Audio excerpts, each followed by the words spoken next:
హైదరాబాద్లోని ఉప్పల్ వేదికగా భారత్ ఇంగ్లాండ్ జట్టు మధ్య జరుగుతున్న తొలి టెస్టు రెండో రోజు ఆట ముగిసింది. మొదటి ఇన్నింగ్స్లో ఇంగ్లాండ్పై భారత్ 175 పరుగుల ఆధిక్యంలో కొనసాగుతుంది.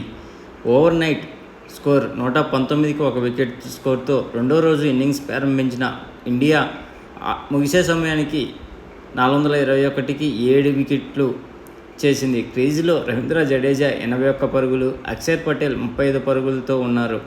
కేఎల్ రాహుల్ 86 పరుగులు, యశస్వి జైస్వాల్ 80తో పాటు జడ్డు హాఫ్ సెంచరీతో చెలరేగిపోయారు.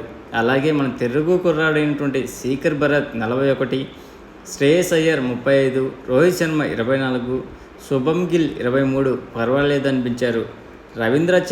రవిచంద్రన్ అశ్విన్ 1 విఫలమయ్యాడు. ఇంగ్లాండ్ బౌలర్లో టామ్ హట్లే 2 వికెట్లు, జో రూట్ 2 వికెట్లు, జాక్ లీచ్, రెహాన్ చెరో వికెట్ తీశారు. అంతకుముందు ఇంగ్లాండ్ తన తొలి ఇన్నింగ్స్లో 246 పరుగులకు ఆల్అవుట్ అయిన విషయం తెలిసిందే. 4వ బంతికే జైస్వాల్ అవుట్. ఈరోజు తొలి రోజు చివరి సెషన్లో ఇంగ్లాండ్కు బజ్బాల్ రుచి చూపించిన యశస్వి జైస్వాల్ అదే దూకుడు కొనసాగించేందుకు ప్రయత్నించాడు. కాకపోతే అనూహ్యంగా ఇంగ్లాండ్ కెప్టెన్ బెన్ స్టోక్స్ ఇవాళ తొలి ఓవర్లోనే పార్ట్ టైం స్పిన్నర్తో జో రూట్తో వేయించాడు. అది సత్ఫలితం ఇచ్చింది. రెండో బంతిని బౌండరీకి తరలించిన జైస్వాల్ అదే ఊపులో 4వ బంతికి భారీ షాట్ ప్రయత్నించాడు. చివరికి బౌలర్ రూట్కే క్యాచ్ ఇచ్చి పెవిలియన్కి చేరాడు. కాసేపటికి శుభం గిల్ కూడా వికెట్ సమర్పించుకున్నాడు. అనవసరపు చాటుకు వెళ్ళి హాట్లేకి వికెట్ ఇచ్చాడు. కేఎల్ రాహుల్తో శ్రేయస్ అయ్యర్ 5వ వికెట్కు 64 పరుగులు జోడించాడు. అయ్యర్ కూడా ఒక చెత్త షాట్ సెలక్షన్తో తన వికెట్ను సమర్పించుకున్నాడు.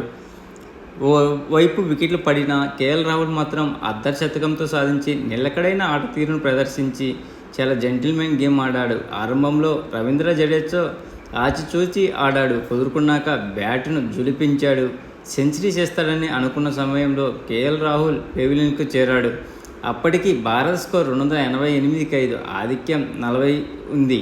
అప్పుడే జట్టుతో కలిసి యువ వికెట్ కీపర్ మన తెలుగు కుర్రాడైనటువంటి శీకర్ భరత్ కీలక ఇన్నింగ్స్ ఆడాడు. 6వ వికెట్కు 68 పరుగులు జోడించారు. భరత్ తన కెరీర్లో తొలి హాఫ్ సెంచరీ సాధిస్తాడని అంతా భావించాము. కాకపోతే మరోసారి బౌలింగ్కు వచ్చిన జో రూట్ వికెట్ తీశాడు.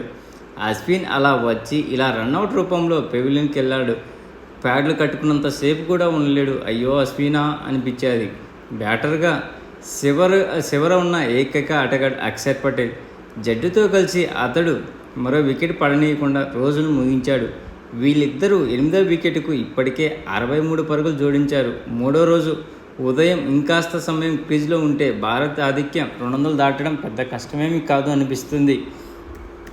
మీరు ఎంత వెళ్ళిపోతుందని అనుకుంటారో ఒకసారి కామెంట్ చేయండి ఫ్రెండ్స్.